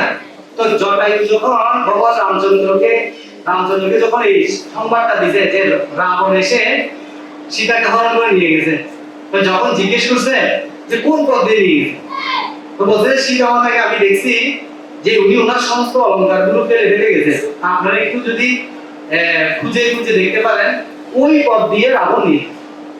তো এটা শোনার পরে জটায়ু কি দেখো রাখে, তারপর তার অন্ত্যেষ্টিক্রিয়া সেরে টেরে ভগবান রামচন্দ্র এবার লক্ষণ সহ সীতা মাতাকে পূজার জন্য বেরোতে না। তো যখন লক্ষণ ভগবান রামচন্দ্র যখন খুঁজতেছে, তো প্রথমে পেয়েছে কি নূপুর। তো ভগবান রামচন্দ্র নূপুরটা পাওয়ার পরে বলছে লক্ষণ দেখো তো চিনতে পারবে না? হ্যাঁ, এটা তো আমার বৌদি। ঠিক আছে ঠিক আছে। আর কিছু তো গিয়ে পাইছে কি নোলো বলে লক্ষণ দেখে এটা তো এটা আবার কার, কিন্তু ভগবান রামচন্দ্র চিনতে, উনি চিনছে, ওনাকে জিজ্ঞেস করতেছে বলে কেন তুমি যদি নূপুর চিনতে পারো তুমি নোলক কেন চিনছো না? বলে দাদা আমি নোলক কিভাবে চিনবো, আমি তো সেটা আমার বৌদির তো চেহারা আমি কোনোদিন দেখিনি, তাহলে চেহারা ভিতরে কি আছে না আছে আমি কেন বলবো, আমি ভগবান রামচন্দ্র লক্ষণের এই কথা শোনার পরে মানে লক্ষণকে গিয়ে এমন ভাবে আলিঙ্গন করছে, মানে উনি খুব কিনে গেছেন। আমি তো কখনো আমার বৌদির চেহারা দেখি এরকম সম্মান কেন? সেবা, শুধুমাত্র সেবা, সব সময় সেবা দিয়ে গেছে লক্ষণ। সেই জন্য লক্ষণকে বলা হয় কি সার্ভিস অ্যাটিটিউড, ঠিক আছে?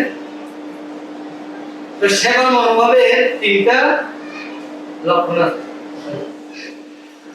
একটা যে উৎসাহ, নিশ্চয়, ধৈর্য। না আপনারা বুঝে করছেন না? উৎসাহ, নিশ্চয়, ধৈর্য, তত্ত্ব কর্ম প্রবর্তনা, সঙ্গ ত্যাগ, সদবৃত্তে, সদবিভক্তি, প্রসিদ্ধ। এই 6টা জিনিস করলে আমরা আমাদের বক্তিতে অনেক উন্নতি করতে পারবো। তো উৎসাহটা কি? সেবার কাজে সর্বদা সক্রিয় থাকা। লক্ষণ ছিল সবসময় সক্রিয় ছিল, অলওয়েজ কি রেডি, সবসময় রেডি একদম। তারপরে কি নিশ্চয়, সংকল্পের সাথে দায়িত্ব পালন করা, সংকল্পের সাথে দায়িত্ব পালন করে যে 14 বছর একদম কোন রকম কি যে এক ফোঁটা ঘুম পর্যন্ত দেয়নি। তারপরে কি প্রতিকূল সময়ে সেবা না আসা। লক্ষণের জীবনে কোন প্রতিকূল সময় আসছিল? কি প্রতিকূল সময় আসছিল যে সে সেবা ছাড়েন? কি না, মারিচ যখন স্বর্ণহরিণের উদ্ধারণ করে, যখন প্রলোভন দেখিয়ে ভগবান রামচন্দ্রকে যখন দূরে নিয়ে গেছে, ঠিক না, দূরে নিয়ে গেছিল, তখন মারিচ ওইখান থেকে ভগবান রামচন্দ্রের কণ্ঠস্বরকে নকল করে বলছে লক্ষণ আমাকে বাঁচাও, লক্ষণ আমাকে বাঁচাও। এটা আসলে কে বলছিল? মারিচ। এটা হচ্ছে অসুর। ও ভগবান রামচন্দ্রের কণ্ঠকে নকল করে বলছে লক্ষণ আমাকে বাঁচাও, লক্ষণ আমাকে বাঁচাও। এটা শুনতে পেয়েছে কে? না না, সীতা শুনতে পেয়ে সীতা বলছে ছোট লক্ষণ কি নিশ্চয় তোমার দাদার কোনো কি হয়েছে? তাও লক্ষণ বলছে বৌদি তুমি কি বেকুব, আমার দাদাকে মারতে দিয়ে কে আছে? আরে এগুলো যে ওষুধের প্রলোভন, এগুলো কোনো কিছু না, কিন্তু এটা তো স্ত্রী হৃদয়। তো বলছে না ওইখান থেকে মানে চিল্লাচ্ছে লক্ষণ আমাকে বাঁচাও, লক্ষণ আমাকে বাঁচাও। এখন ইয়ার সীতামাতার হৃদয়টা আরো চিল্লেছে, বলতে বলতেছে লক্ষণ প্লিজ আমি তোমাকে অনুরোধ করছি তুমি এখান থেকে যাও, তুমি এখান থেকে চলে যাও, তাড়াতাড়ি তোমার দাদা নিশ্চয়ই কোনো বলতে বলি তুমি বোঝার চেষ্টা করো আমার দাদাকে যে মারবে, তুমি তুমি তো অনেক কিছু দেখছো না, অনেক ওষুধদেরকে মারি হতো না, তুমি কি বলছো দাদাকে মারতে কেউ আছে? কিন্তু সীতামাতার হৃদয়টা শান্ত আছে। তাহলে একটা পথে সীতামাতা কি বলছে জানো, বুঝতে পারছি আমি তোমার তোমার হৃদয়ের কথা আমি এখন বুঝতে পারছি। আপনি কি বুঝছেন? বলে এখন তোমার তো চলে গেছে তো, এখন তুমি আমাকে ভোগ করতে চাও। কৃষ্ণ ভগবান এই কথা বলছে, লক্ষণের হৃদয় একেবারে তুমি আমাকে ভোগ করার জন্য তুমি এই বন্দি তুমি আসতেছো না, তোমার হৃদয় লক্ষণ একটা পুরো স্টিল হয়ে গেছে। আপনি কি বলছেন মা? তখন বলছে সেই জন্য আমি তোমাকে আদেশ করছি যাও, তুমি এখনই যাও, আমার দাদা সম্পদে আছে। তখন ঠিক আছে,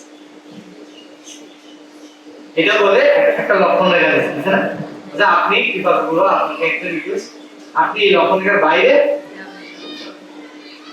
তখন লক্ষণ চলে গেল। এখন লক্ষণ যখন ওইখানে চলে গেছে, এখন ওটাতে ছিল কে? মারিচ, ওটা ওষুধ ভগবান রামচন্দ্র কণ্ঠকে নকল করে এরকম বলছে। তো তখন ভগবান রামচন্দ্র যখন লক্ষণকে এখানে দেখল, বলে কি রে তুমি এখানে কি, তোমার বৌদিকে কে দেখতেছে? ওদের বৌদি বলতেছে আপনি নাকি কি আমি সমস্যা করি না বলে তোমার ওটা কি, তোমার তো সমস্যা, তুমি তোমাকে এখানে আসো, যাও এখনই যাও। এখন দেখেন তো দেখাটা কই যাবে, কই যাবে? এইদিকে বৌদি বলে দিচ্ছে এক বিশাল এক কথা, আবার এখন ভাইয়ের কাছে আসে, ভাই বলছে তাড়াতাড়ি তুমি কোথায় যাবে?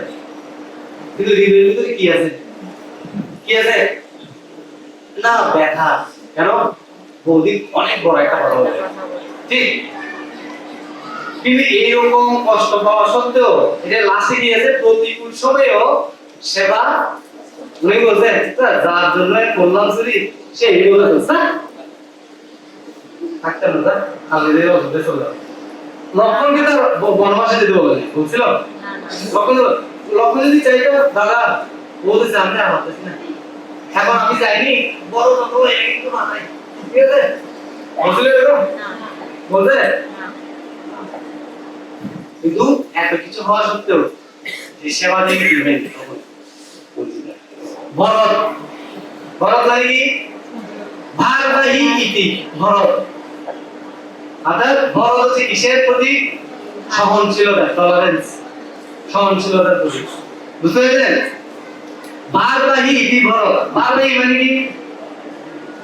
ভারবাহী মানে যিনি অনেক ভারী জিনিস আমাদের দেওয়া বড় কি এরকম 200 কেজি 400 কেজি বস্তা হয়েছে না, হ্যাঁ? তাহলে এই ভারী বস্তুটা কি? হ্যাঁ কি বুঝলে রাশিয়ার দায়িত্ব পালন নো। এই ভরত থেকে আমাদের শিক্ষা হচ্ছে কি দেখেন, খুব ইম্পর্টেন্ট শুনবেন, ভারবাহী কি ভরত না, এখানে ভারী বস্তুটা এখানে লেখা আছে না, ভারী বস্তুটা কি? ভারী বস্তুটা এখানে একটা ছবি দিতে দেখেন, ভারী বস্তুটা কি জানেন? যখন আপনি কোনো দোষ করেন কিন্তু আপনার পরিবার, আত্মীয় স্বজন, পাড়া প্রতিবেশী সবাই আপনাকে বলছে, এই জিনিসটা সহ্য করে ওই জায়গাতে বসবাস করা এই এটা বলতে গেছি বলে এক্সপেরিয়েন্সটা আচ্ছা না আমাদের পরিবারে এরকম হয় না? কেউ দেখা গেছে কি ছেলের বউর কোনো দোষ নাই, তবুও কোটায় শাশুড়িরা কোটাই করবে এই দোষ ওই দোষ ওই দোষ ওই দোষ ওই দোষ, ঠিক? আবার ছেলে যদি বউয়ের পক্ষে যদি একটু কথা বলে, হ্যাঁ বিয়ে করে তুই ভালো দিয়ে দোষ এক বিয়ে আর ছেলে বোঝাবে বিয়ে করলেও জানা না, বিয়ে করবো তুই ছোট মানে কেন দিয়ে আবার বিয়ে হ্যাঁ বিয়ে ঝগড়া করে লক্ষণের মতো অবস্থা ঠিক তো বলা হচ্ছে যে ব্যক্তিগুলোকে কেউ বুঝতে চায় না কিছু বাহ্যিক কার্যকলাপের দ্বারা পরিবারের লোকগুলো কনভিন্স হয়ে ওই একটা ব্যক্তি কি বারবার কি করতে থাকে পুষাপ করতে থাকে না এই সমস্যা এই সমস্যা এই সমস্যা ঠিক একই সেম ঘটনা কার্যকরে ভরত যখন রামচন্দ্র যখন বনবাসে চলে গেছে যখন কৈকেয়ী এই বর দুইটা বর চাইছে তখন কি ভরত কি এখানে ছিল অযোধ্যায় ছিল ভরত কোথায় ছিল মামার বাড়িতে কৈকেয়ী প্রদেশে কেকই রাজ্যে মানে কৈকেয়ী যে ওনার বাবার বাড়ি ওই রাজ্যের নাম ছিল কেকই রাজ্য কেকই রাজ্যে মানে মামার বাড়ি দেখেছে বেড়ায় উনি এগুলোর আগাও জানে না মাথাও জানে না, কিচ্ছু জানে না। কিন্তু এসে শুনছে কি কি যে মানে রাজ্য পুরোটা একদম কি হয়ে আছে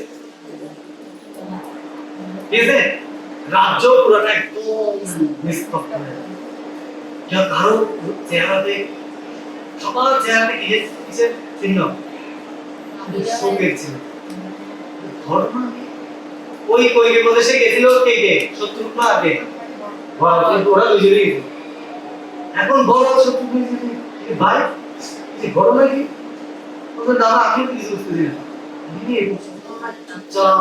নিস্তব্ধ গেল তখন বাসায় এসে তো বড় তাদের বেশি অবস্থা লাগে কৌশল হবে তো মাকে গিয়ে জিজ্ঞেস করতে আগে কৈকেয়ীকে মা কি হয়েছে ঘটনা কি এখানে কেন তখন মা চুপচাপ কিছু বলছে না তখন বড় বলছে আচ্ছা আমি তাহলে বড় মার কাছে যাই বড় মাকে কৌশলের কাছে যাই কৌশলের কাছে যখন গেছে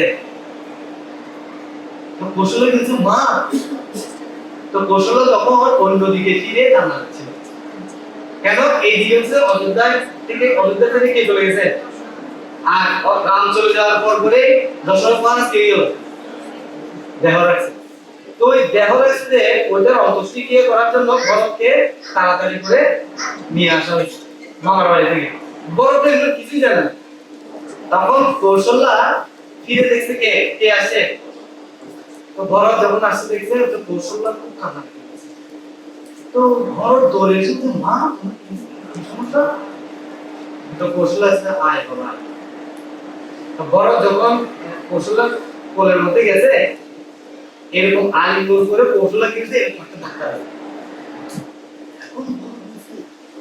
কি ব্যাপার ধাক্কা দিয়ে গেল বুঝে রামকে তো বনবাসে পাঠাইছে তুমি আমাকে আজ্ঞা দাও তোমার বাবাও মরে গেছে আমাকে আজ্ঞা দাও আমি কিন্তু তোমার বাবার সাথে কেমন লাগবে বড় কিছু জানে আসলে এখনো ঘটনা কি হইছে আগাও জানে না মাথাও এই কৌশলটার মুখে প্রথম এই কথা শুনছে ভরত এই জায়গাটা আর এক মিনিট দাঁড়িয়ে রাখতে কোথায় চলে আসছে মায়ের কাছে চলে আসছে তো মাকে বলছে মা আমার বড় মামাকে এরকম কথা বলো ঘটনা কি তুমি খুলে বলো তো তখন কৈকেয়ী খুব কান্না করছে আমি ভুল করে ফেলছি কি যে ভাই এরকম আমি দুইটা পথ চাইছি এটা যখন বলছে দর্শক মানে ভরতের আর সব জ্বলছে না কিন্তু তার ভিতরে কি চলছে সেটা কাউকে সে দেখা যাচ্ছে এইরকম পরিস্থিতি থেকে এই ভার বহন করে ভরতকে থাকতে হয়েছে কোথায়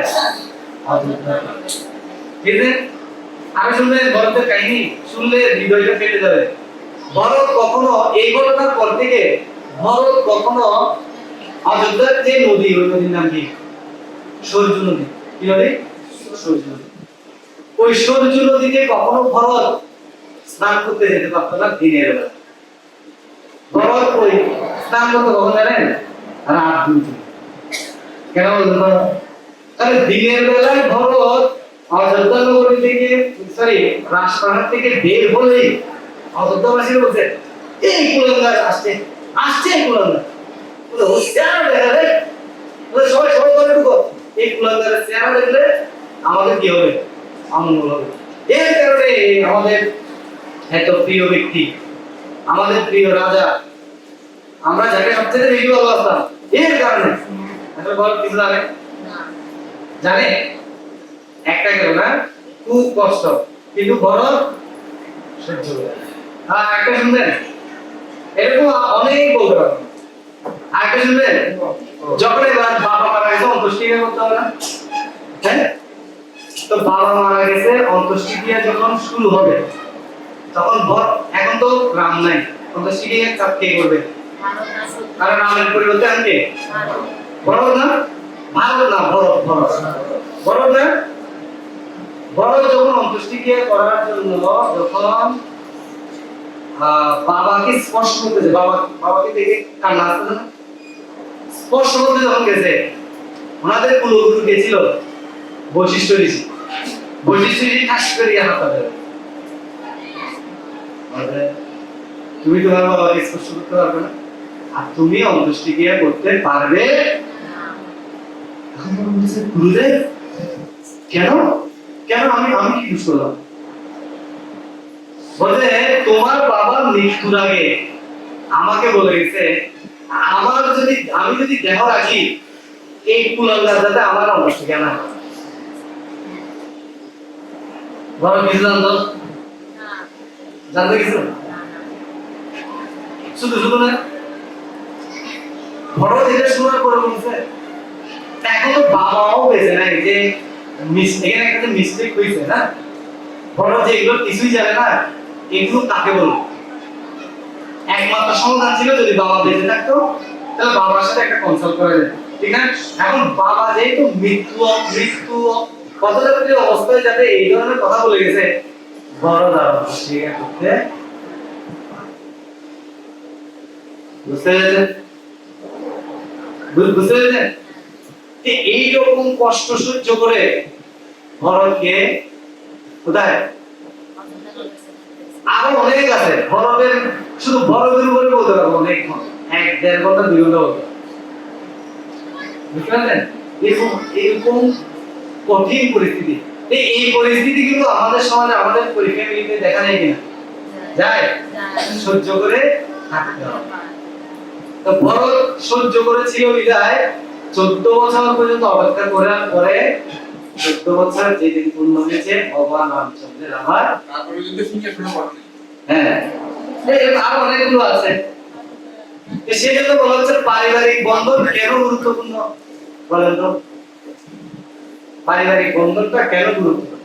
কারণ হচ্ছে এই জগতের মানুষ এই বন্ধন, মানে এই যে পারিবারিক সম্পর্কটাকে টিকিয়ে রাখার জন্য অনেক রকমের কি করছে, উপায় অবলম্বন করছে না? স্ত্রী চাচ্ছে যে প্রভুকে কিভাবে সন্তুষ্ট রাখবে, আবার প্রভু চাচ্ছে আমার বউটাকে কিভাবে আমি সন্তুষ্ট রাখবো, আমার এটা লাগবে। কিছু কিছু স্ত্রী আছে না, বেশি বাতাই না, প্রভু আমার মোবাইল লাগবে, এখন প্রভুর ইনকাম করতে এগুলো দেখা আমার দরকার নেই, আমার মোবাইল লাগবে, আমার ওই লাগবে, আমার সেই লাগবে। এখন যদি না দেয়, না দিলে কি হবে? কি হবে? কুরুক্ষেত্রের যুদ্ধ আবার শুরু, ঠিক ঠিক না? আবার কিছু কিছু প্রভুর আছে খুব বেশি দেখা, কোথায় যায়, কি করে, কি না করে, কোনো খবর নাই। এদিকে পরিবারের ছেলে মেয়েদের বউয়ের কি হচ্ছে না হচ্ছে, ও আছে এক রাজ্যে, ও আছে এক রাজ্যে, ঠিক? তো পারিবারিক বন্ধনটাকে ঠিক রাখার জন্য আমরা কত রকমের প্রয়াস করছি। একটা গল্প বলবো। স্বামী মানে বাবা ছেলেকে পড়াচ্ছে, বলতেছে যে সংসার সুখের হয় না, উল্টা, সংসার সুখের হয় পুরুষের গুণে। ভিতরে আমরা কাছে এখন শুনতেছে কি বলছে, আবার বলছে বাবা পড়ো কি, সংসার সুখের হয় পুরুষের গুণে। ও একবারে গরম গরম সেরি নিয়ে আসছে, বলছে ঘটনা কি তোমার, তুমি কি কিছু খাইছো? কি হলো, কেন কি হলো? উল্টা পাল্টা কি বলাচ্ছ? কি আমি কি উল্টা পাল্টা বলেছি? বলে সংসার সুখের হয় না রমণীর গুরু না তুমি পুরুষের গুরু না। ও আচ্ছা হাই আরে পরের লাইনটা তুমি শুনলে না, এটা শুনে রাখলে হবে। পরের লাইন কি বলে সংসার সুখের হয় পুরুষের গুণে যদি সেই পুরুষ বউয়ের কথা মনোযোগ দিয়ে শোনে। ও আচ্ছা তাই মানে ভালো। এই সংসারকে ঠিক রাখার জন্য মানুষ হিসেবে কত রকম উপায় গ্রহণ করছে। একটু শান্ত থাক, শান্ত মানে যখন অনেক সময় দেখা যায় যে কিছু কিছু দম্পতিদের মধ্যে মাথা দিয়ে আছে না বেশি ক্যাটেকে না, যখন কথা বলতে মনোযোগ মানে নিয়ে ঠিক। আবার কিছু কিছু প্রভু আছে কথা আপনি বলার আগে শেষ, ঠিক না? তুই সবাই চাচ্ছি কি একটা শান্তি, শান্তি শান্তি ওম শান্তি ওম শান্তি ওম শান্তি, শান্তি না সেজন্য পারিবারিক বন্ধনকে ঠিক রাখার জন্য এই জগতে মানুষ কত রকম কি প্রচেষ্টা করছে, ঠিক না? আমরা যদি ধৈর্য ধারণ করতে পারি, টলারেন্স ভরতের মতো, তাহলে এক সময় ভগবান রামচন্দ্র আমাদের জীবনে আসবে। 4 নম্বরটা কি শত্রুঘ্ন। শত্রুঘ্ন কিসের প্রতীক? বিনয়ের প্রতীক। কেন বিনয়ের প্রতীক? এই বিনয়ীটা যদি আমাদের জীবনে বিনয়ী, আমরা যদি বিনয়ী হতে পারি তাহলে আমরা দুইটা জিনিস লাভ করতে পারবো। কি লাভ করতে পারবো?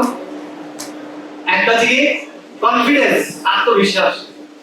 প্রকৃত বিনয় থেকে আত্মবিশ্বাস তৈরি হয়। আরেকটা হচ্ছে কি ফলস ইগো ক্লিনস, মানে মিথ্যা অহংকার আমাদের হৃদয় থেকে চলে যাবে। বুঝতে পারছেন? দুইটা জিনিস আমরা লাভ করতে পারবো। তো শত্রুঘ্ন কি এরকম ছিল? দেখেন ভগবান রামচন্দ্র যখন চলে গেছে, ভরত যখন বলতে কি না আমি সিংহাসনে বসবো না, আমি সিংহাসনে বসবো না, আমার দাদার পাদুকা রাজ্যাভিষেক করে ভরত কোথায় থাকতো? অযোধ্যায় থাকতো। কোথায় থাকতো? অযোধ্যা থেকে অনেক দূরে একটা গ্রাম, ওই গ্রামটার নাম হচ্ছে নন্দীগ্রাম। ওই নন্দীগ্রামে ভরত কঠোর তপস্যা করে থাকতো। এখন ভগবান রামচন্দ্রের পরিবর্তে রাজাকে ভরত রাজ্যভার শাসন করতে, ঠিক না? এখন রাজা থাকে কোথায়? রাজ্যে থাকে না, থাকে কোথায়? অনেক দূরে একটা গ্রামে। তো এখন রাজার কিছু ডিসিশন নিতে হবে না, রাজ্যের বিভিন্ন সমস্যা সমাধানের জন্য ডিসিশন নিতে হবে না। তো রাজা তো থাকে কোথায়? অনেক দূরে। এই যে রাজ্যটাকে পরিচালনা করার জন্য সবচাইতে বেশি 14 বছর সবচাইতে বেশি পরিশ্রম করতে কে? সবচাইতে বেশি পরিশ্রম করতে কে? শত্রুঘ্ন। শত্রুঘ্ন অযোধ্যা থেকে এই ভরতের কাছে যেত, মানে আজকে কি কি কি কি সমস্যা সব লিস্ট। আর ভরতের কাছে গিয়ে বলতো দাদা এখন এই সমস্যা, তো ভরত বলতো এই সমস্যা এই সমাধান এই সমস্যা, এটা গিয়ে আবার অযোধ্যায় ফিরে আসতো। আবার পরের দিন রাজসভা বসাতো, রাজসভা বসানোর পরে কি করতো? এই সব সমস্যার সমাধান দিত। আবার ইয়াকে ভরতকে কি করে আসতো? প্রতিদিন প্রসাদ। তো সবচেয়ে বেশি কি তার মানে কি একদিকে পুরো রাজ্যটা পরিচালনা করছে কে? ভরত না, কে? শত্রুঘ্ন। কিন্তু শত্রুঘ্ন তো ছিল ছোট, ঠিক না? কিন্তু শত্রুঘ্নর এই বিনয়ী মনোভাবের কারণে তার ভিতরে কনফিডেন্স ছিল অনেক বেশি, যে না আমি পারবো, আমাকে পারতেই হবে। আর শত্রুঘ্নের হৃদয়ের ভিতরে কি ছিল না? কোনো মিথ্যা অহংকার ছিল, ঠিক না? ভগবান রামচন্দ্র আসার পরে বলতে পারতো না যে তুমি তো চলে গেছো। আর এদিকে দাদা ভরত কি উনি এক তপস্যা এক প্রতিজ্ঞা নিয়েছে, উনি এখন নন্দীগ্রামের মধ্যে গিয়ে থাকে।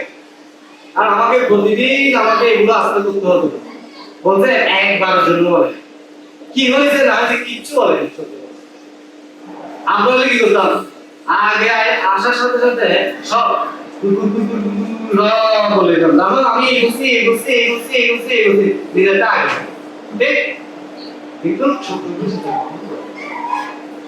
ঠিক আছে। Without humanity we cannot survive in a relationship. বিনয়ী ছাড়া সম্পর্কের স্থায়িত্ব সম্ভব। কেউ যদি বিনয়ী না হয় তাহলে সে কখনো ভালো রিলেশন তার পক্ষে সম্ভব। তাহলে আমরা এই ক্লাসে সারমর্ম কি জানবো? ভগবান রাম থেকে আমরা কি শিখেছি? সততা বা ইন্টিগ্রিটি। লক্ষণ থেকে কি শিখেছি? সার্ভিস অ্যাটিটিউড বা সেবা মনোভাব। বড় থেকে কি শিখেছি? সহনশীলতা বা টলারেন্স। আর শত্রুত্ব থেকে বিনয় বা হিউমিলিটি। ঠিক আছে, মনে থাকবে? হরে কৃষ্ণ হরে কৃষ্ণ। সবাইকে ধন্যবাদ। কারণ যদি কোনো প্রশ্ন থেকে থাকে করতে পারে। কারো কোনো প্রশ্ন আছে? মাতাজি থেকে? হ্যাঁ, শত্রুঘ্ন নামটা কেন হয়েছে? শত্রুঘ্ন শাস্ত্রে রামায়ণে বর্ণনা করছে যে শত্রুঘ্নের জীবনে শুধু একটা মাত্র অসুখই বধ করেছিল। ঠিক আছে, সেই জন্য তার নাম হয়েছে শত্রুঘ্ন। এখন আপনি বলতে পারেন একটা মাত্র অসুখকে বধ করে তার নাম শত্রু, মানে যিনি শত্রুকে জয় করেছেন, সেই জন্য তার নাম হচ্ছে শত্রুঘ্ন। কিন্তু আসলে মেইন জিনিস এটা নয়। এটা হচ্ছে কি আমাদের লোক মানে সাধারণ দৃষ্টিকোণ থেকে সে একটা অসুরকে বধ করেছে। ঠিক আছে, কিন্তু প্রত্যেকের হৃদয়ে 6টা অসুর আছে। কয়টা আছে? কি? কাম, ক্রোধ, লোভ, মোহ, মদ, আশ্চর্য। এই অসুরগুলো হচ্ছে সবচেয়ে ডেঞ্জারাস। আমরা যে অসুরগুলো বিভিন্ন যুগে যে অসুরগুলো ছিল, সেই অসুরগুলো আমাদের এই শরীরের ক্ষতি করতে পারে। ঠিক না?